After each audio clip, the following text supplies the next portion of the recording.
La patience, c'est cette attitude à supporter les souffrances sans se plaindre ou sans maudire Dieu. Le vrai motif qui doit nous inspirer, c'est donc la soumission à la volonté de Dieu et l'espoir de la récompense éternelle.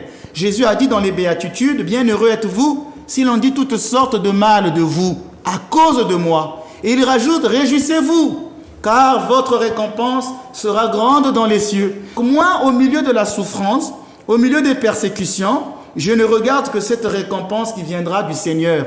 Et c'est là où j'accepte les choses dans la patience. Donc pour cela, il faut tout d'abord accepter la souffrance comme un moyen de purification.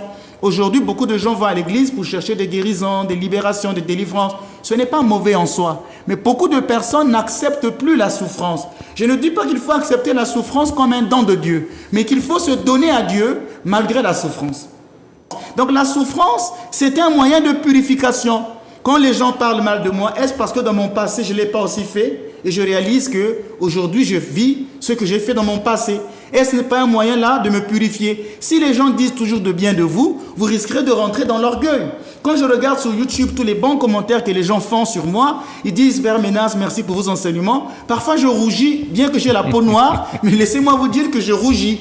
Et je me dis qu'il ne faut pas que je regarde trop ces commentaires, parce que je peux aussi rentrer dans l'orgueil. Et mon père spirituel, le père Théologos, me disait que le jour où les gens vont commencer à t'acclamer en Martinique, sache que Dieu t'a abandonné. Donc, il faut accepter la souffrance comme un moyen de purification. Ensuite, il faut accepter la souffrance comme un moyen d'union au Christ. Jésus n'est pas un fils à papa.